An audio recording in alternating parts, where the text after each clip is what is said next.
Hey, welcome back to our Production Perfected series. I'm Andrew. This is Jeff, and today we are actually recapping the latest 3 episode series we have, looking at people, process, technology. What should we take away? What should we know? What are kind of the highlights, Jeff? Yeah, we're going to just take some time today to tell some stories, Andrew, and we're going to go back and apply some principles from the 3 videos that we did earlier to some real life examples that we've experienced here at dBello, and I think you're going to take us away. I will. So grab a coffee. We'll make this quick but impactful. So in a recent conversation with a client, we are looking at how we can try and find some efficiency improvement in their process. And in just simple Q&A, we talked about in the first episode of People, you have to be willing to just step in and ask the questions. And we uncovered that some of their employees were spending 4 hours a day of their time just moving files around.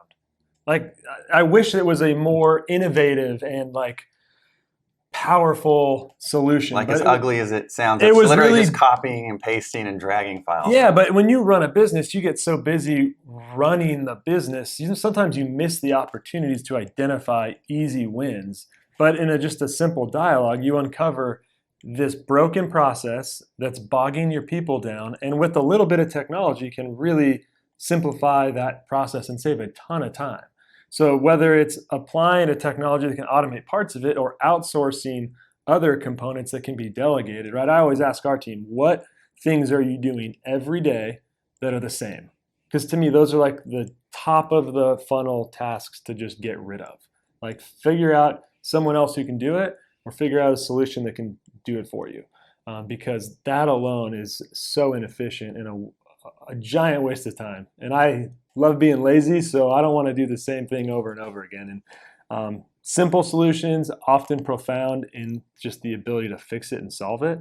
And that one will, I'm sure, stick with me for a long time, because it was shocking just how much time was being wasted. Yeah, I know you and I have seen some really surprising things over the years.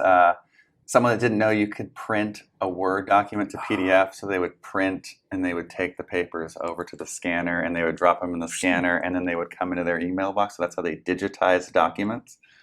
So there's some rough stories out there. There's no shortage of stories in this industry. But now, looking at one you were telling me about recently, maybe a little bit more high tech as far as trying to be modern, but still falling into some of the same traps. So what was it like for you? We have a client that we were doing order entry for them, and I would say that they have a pretty complex and nuanced order entry process, and they wanted to attempt to use it, do that with automation, which bravo for pushing the envelope and trying to get something, less manual, more automated. Big time. And so they ran a pilot with an AI vendor and said, we're going to give this a try and, keep you posted.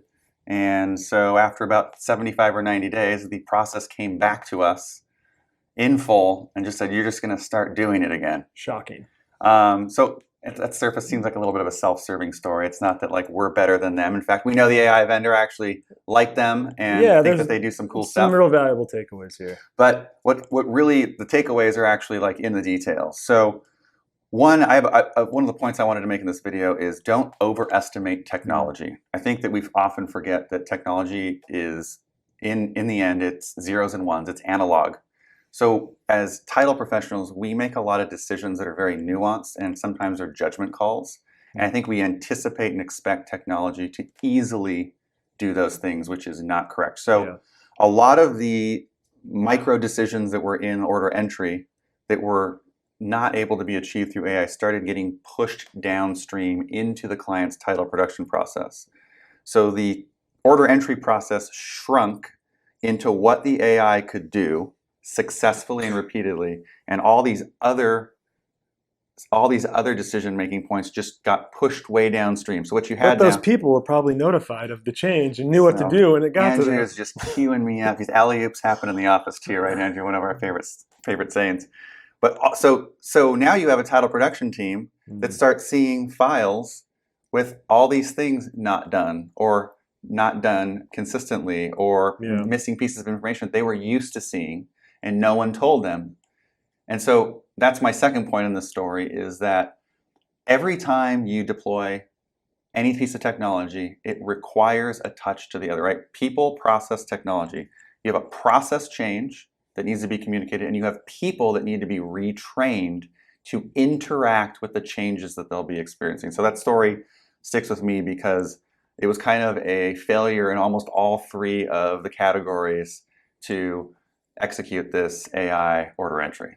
Yeah, definitely a good one. So, I mean, when you look back at our series, then any kind of fun favorite moments or quotes that really stand out?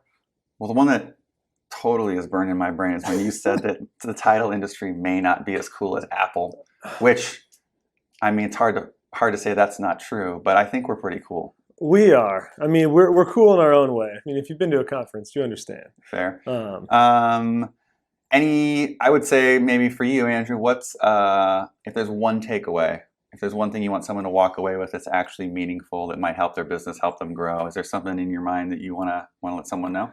I mean, go watch the other 3 videos of the series, obviously. We will take more watches. That is correct. Yes. But really, it actually relates to the best way to do it is to do it, right? I think oftentimes finding these improvements or big changes are really just small steps.